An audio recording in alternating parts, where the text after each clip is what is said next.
All right, welcome back everybody. If this is your first time on the channel, welcome to Notes to Fret, where we are all about turning theory into riffs. And in this video, we are going to talk about intervals once again. And this conversation, this video really will be about completing out all intervals up to the octave. And so in particular, what we're going to be talking about is when minors become diminished and when majors become augmented. Now remember, here we're talking about intervals, so we're not talking about diminished or augmented chords. We're just talking about interval distances. And the reason I want to bring this video in is because as I was putting together some of the stuff I was going to be, throwing out there with the videos for the triads, I realized that there's a potential that I might get into some of the kind of weird augmented or diminished areas. And I was like, uh-oh, I haven't spoken about that yet. So I just wanted to put this video together. It's intermittent, but I'll still be getting out the triad video later this week, maybe probably a little bit early this weekend. So with that, what I want to talk about here are contextual intervals. And this is just a name that I use. It's not a formal thing, but when we talk about intervals having the same exact interval, having different names, we spoke about this a little bit when we talked about perfects and the tritone. And if you haven't seen that video on the intervals, I highly encourage you to go take a look at that one. Again, this one is really a supplemental video simply because when I am putting together the triads, I want to make certain that everyone has access to this information, just so it doesn't surprise anybody. Now here, what I'm talking about with contextual intervals, where a minor, if we move it back or down, it can become a diminished. And what do I mean by that? So let's say I have a minor third. Well, if I move that back one fret, it really becomes a major second most of the time. However, within context, right, depending on what scale we're talking about, moving that minor third back one fret can become a diminished third. But again, it's all based off context, right? If there's no scale involved, then yes, you go from a minor third to a major second when you're moving back. But depending on the scale, it can kind of vary up. So that's the same exact thing when we're talking about major interval or major intervals moving up one fret. Typically, if I have a major third, I move up one fret, it goes to a perfect fourth. Or if I have a major sixth and I move up one fret, it goes to a minor seventh. But there are times when it can become an augmented seventh or an augmented third. So here, once again, we're looking at our intervals, no context involved, whatever. This is just your static picture. If you've seen any of the other videos on intervals, you've seen this picture many times before. So here, we've already spoken about the tritone and the perfects, right? We know that the octave is the octave is also a perfect eighth. So we're not going to be talking about the perfects in this video. It really is, I just want to get the information out about the minor and major intervals where they can kind of become a little funky sometimes. But just kind of real quick overview, when we're talking about minor to major, we're just talking about moving up one fret, right? One semitone. And so example, minor second, we move up one fret, it becomes a major second, okay?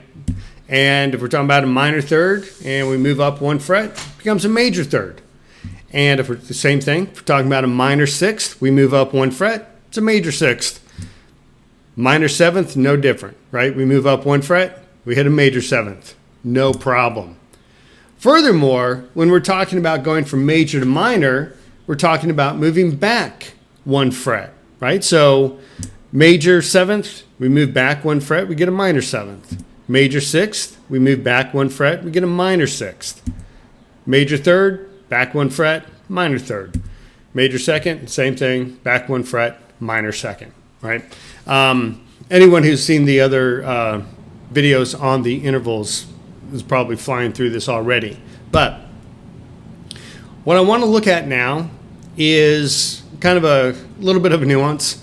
What happens when we move that major up 1 fret, right? And so if we look at our major second, right off the bat, if we say, okay, well, we're going to move up from the second to the third, well, we just say major second to a minor third. Makes perfect sense. And a majority of the time, that's exactly what's going to happen. With the scales that we've spoken about so far, this is pretty much always going to happen. We talked about the diminished fifth a little bit. But with that major second, if we move it up, as opposed to a minor third, it can become an augmented second. Again, when does this happen? It happens within the context based off the scale we would be looking at. Same thing with a major third. Typically is the perfect fourth, but it can become an augmented third. We look down again at the major sixth, it can become an augmented sixth as opposed to a minor seventh. And major seventh, if we move it up, right, it can become an augmented seventh. So now our octave, right, like our one interval that we as guitarists, that we all know now all of a sudden our octave can become a perfect eighth or an augmented seventh. Again, it's 90% of the time it's just the octave, but here, based off whatever scale we may be working with, you can wind up with an augmented seventh. Okay. Now, again, these are all about context, right? So when does it happen? It happens within the context of what scale you're looking at. Well, just like our majors can move from a major to an augmented, our minors can do pretty much the same exact thing, only they go in the reverse direction, right? And again, we don't need to look at the octave because, like I said, we've already spoken about the perfects, and we know that the octave can also be a perfect eighth. But when we look at the minor seventh, if that moves back 1 fret, a majority of the time, yes, it's going to be a major sixth, but it can also become a diminished seventh. No different with the minor sixth. If we move it back 1 fret, typically it becomes the perfect fifth, but it can also become a diminished sixth. No different with the minor third, right? Typically it's going to be the major second if we move back 1 fret, but it can also become a diminished third. Okay, now these are not, they're not typical, but they're not uncommon. And again, the only way that you're going to be able to determine when this kind of renaming happens is based off the scale that you're looking at. And we know from our previous video on triads that we construct our chords from scales. And again, there was just something that I was playing with, that some of this may occur with triads. So I wanted to make certain that this information was out there. For the most part, we're not at the point where we're hitting this yet. There was one kind of outlier situation that I hit that I was like, you know what, I just want to put this video out really quick.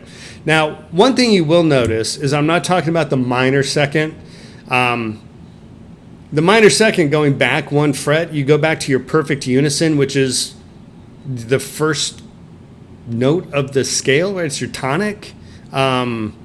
So having a diminished second doesn't make a lot of sense. It's almost like having, you have the 100-meter sprint in the Olympics and you move it back 100 meters.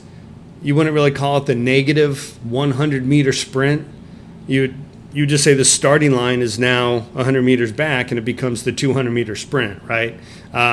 So your perfect unison is kind of like your starting line. So your minor second becoming diminished, you'd have to do something with your unison, and moving your unison back to accommodate a diminished fifth would, I don't know, that would just kind of restart the scale, I don't know. But anyways, I've never seen that before. I've never seen the diminished second have any meaning.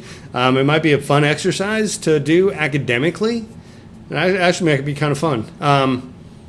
But anyways, regardless, the minor second, it just, you don't move it back to a diminished. But all that being said, I wanted to make certain that I got this video out because when we do talk about triads, there's a slight possibility that we wind up with, you know, a augmented sixth or potentially a diminished sixth. And so I wanted to get the information out there. So here, really quick, right, just overview, minors to diminished, right, that's just moving back or down, however you want to look at it, 1 fret.